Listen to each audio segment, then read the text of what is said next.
Chris, how And much? but there are examples like that around the world. We just have to deploy it, effectively in the United States. How much do you have to pay for entrance at the moment, Chris? How much are you thinking that it's about showing there's a good salary at the end of this? Frankly, that's not even the concern because the demand is there. The demand is there on the defense side. The demand is there, again, half of our business is commercial aerospace. So we need that highly skilled labor, and we're willing to pay for it. So it's not a matter of we're worried about what we'd have to pay people from an entry-level perspective. We will pay a full and fair wage, competitive wage, because we need it. The demand is really, really robust, and we've got commitments to a lot of our customers, many of whom are sitting here today, that we've got to make. And so the labor is a big part of that. Labor's a big part. Then there's, as we said, the advanced manufacturing, the innovation. This is where, in many ways, what your initiative is also about, because we talked about security, resiliency, about 1.5 trillion. There is bits of it that, as you said, are being allocated to funding startups. How much do you see that as an obligation of the banks as well as the venture capital community? Because it feels as though the VCs are running towards defense tech right now, willing to lend. Well, there's a whole mosaic of how you finance these things, from venture capital, and we get involved in some of that. But one of the uplifting things is just listening to folks like Joe Lonsdale, the military. I've met a bunch of companies out here. It's staggering how good they are, how smart they are, how they're fixing stuff, how they want to do the right thing. So it's already working. It's just we got to get it continue to work. And we'll be in that whole continuum of financing, education, policy, research that can help drive it. We're just part of that system. I mean, there's hopefully a lot of people going to be doing the same stuff. We'll have partners with a lot of people. We'll partner with other banks if we have to. No, we will. Frenemies, they're everywhere. They're everywhere. What about, as you said, many startups you've financed with RTX? Would you beef up? Would you buy? How are you looking at the competition that's coming, but also what could be a nice little acquisition? I think Jamie would tell me and advise me that the valuations are too high for us to do that. But really, we kind of look at it in a couple ways, because you're absolutely right. The defense tech space is booming. There's many people that are bringing commercial innovation to the defense area. And so, yes, in some cases we are investing, and then we end up using them as a supplier or a partner, do demonstration programs to advance technology. In other places, we're looking at our legacy products and say, where can that defense tech be infused, whether that be AI, autonomy, other things, to extend the life or the capability of that legacy program. So it's across the board. And then for us, again, it's continuous investment. This is a long cycle business.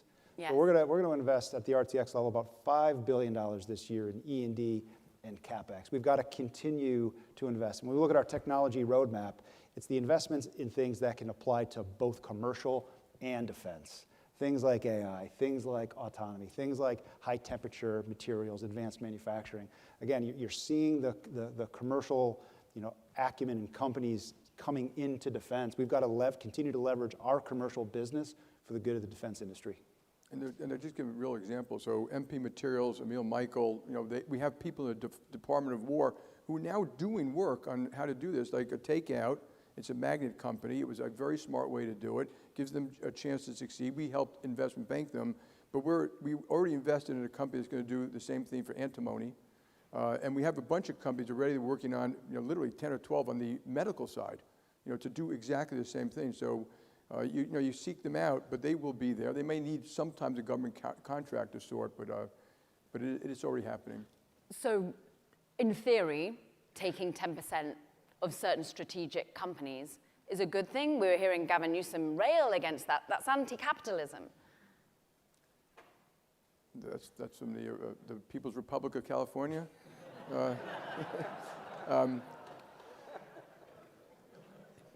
We need to do certain industrial policy, and we should do it right. And done right, and I think done right is you give benefits out there. Like, I wasn't against a CHIPS Act. I think what we should have done is made, given supply contracts, free land, double the R&D deduction, double the wage deduction, let the market decide who gets the money. That when the government decides who gets the money, it usually becomes a problem. So you can go through each of those deals. There should be rational policy that we need to get through the valley of death for whatever it is we're doing, and I think that is doable. So, some of those I would probably criticize. I don't know all the details of them, though. There may be things that I just don't understand, so it's hard for me to have a definitive opinion. Does the valley of death still exist?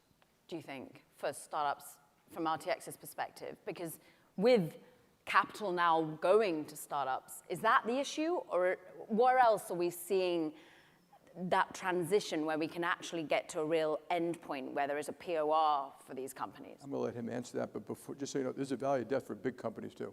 Yeah? Okay. Well, a lot of them go by the wayside. Well, Jensen Huang, usually driven by complacency, arrogance, bureaucracy, which is partially the reason we got here in the first place. So. Good points there, Yes. Jamie. That's something that as a large company we're always guarding against. And frankly, the infusion of investment into defense tech has helped us there too. Like it's not our divine right to be able to continue the positions we have. We've got to go out and compete and earn that every single day, which is why I'm saying we've got to continue to invest each and every year to make sure that we're continuing to stay up on technology, on advanced manufacturing, all the things that we're going to need to continue to serve our customer. I will say this. It is one thing to design and innovate. It's another thing to build a prototype, and then it's an entirely different ballgame to then scale manufacturing to the levels that is needed. And that's one area where we spend a lot of time. We're not perfect. Our customers in this room would tell you today that we're not perfect. We've got to continue to ramp to meet our commitments. But to take the levels that we need, you're going to need some real focus and expertise in how to scale manufacturing. Focus, expertise, and also running roughshod through bureaucracy is what I heard on the previous panel. Is that what's needed from your perspective, as someone who's waiting for government contracts as your business model? Yeah. Are we starting to see the walk as well as the talk? I personally feel that when in my engagements with the customer, with the Pentagon. I've had a number of engagements recently where we have follow-up meetings in 24 hours, 36 hours. Where are we on this? Where are we on that? How do we remove impediments? How do we make it easier for you to increase your output or to fix this issue? The pace of play is high. And I just sort of feel that when I'm there and in the building, and hopefully it continues. Jamie, there is no question that this administration is trying to bring an axe to some of the bureaucracy that held back America. Yeah. That is a good thing. And we can do it and still keep the world safe, for safe food and safe banks and all stuff like that. But it is astounding when you go around and read it. And this is what crippled Europe. And so we have to be very careful. But I'll just make a slightly broader point. We talk about, raising taxes and raising on people and cutting expenses. That's all true. We need to do that. We have a huge deficit. That's a huge problem. But good policy can drive growth, and it's free. And we don't do a good job at. And that could be education, immigration, skills, all these things we can do, and it's free. And we're making a huge mistake as a society to think there's always a debate between cutting expenses, raising taxes, and regulation be one of them. And you all know about it. A lot of you, if you've taken out a mortgage or built a home or anything like that, it is staggering we have to go through now. And we've become a litigious society. And part of the reason, in my view, is because a lot of people in power, and that could be politicians, regulators, agencies, they've never had a job. And I hate to tell you, that the real world is not the same thing as the theoretical world. And there's that great quote, I forgot who said it, in theory and practice are the same. In practice, they're not. So if we're going to go back to your penning, as you might be doing soon, your 2026, as in two letters, it's a reflection on 2025, and you do the same, if it were up to me, if it were up to you, what would you do right now for the Pentagon, for example? For who? For the Pentagon, or for what would you run roughshod through in terms of bureaucracy? What advice would you give? Well, I think you've heard a lot already in this, these sessions I've heard, which is just, they need to move. They can't do multi-year budgeting, so that kills you. That they can't give certain contracts for them. They can't make things. And some people in the military told me the lack of ability to do that could cost them $50 or $100 billion a year. So, you can go on and on and on. Congress has to change certain rules and requirements that allow them to make decisions faster, do multi-year contracts, do something that allows you to have a second plant sitting idle, so if the country goes to war, you can make more Patriot missiles, and we don't have that. The game thing, there's public stuff, the military says if we have a real war in the Indo-Pacific, we run missiles in 7 days. Is that how we're going to run our system? And you can leave a plant sitting empty, not sitting empty. You can leave a plant that has what it needs to build new missiles but it's being used for another purpose, another commercial purpose. If you need it for war, you empty that out and you put in what you need for the missiles. And so we just need good policy, good thoughtful stuff, and people have really thought this stuff through.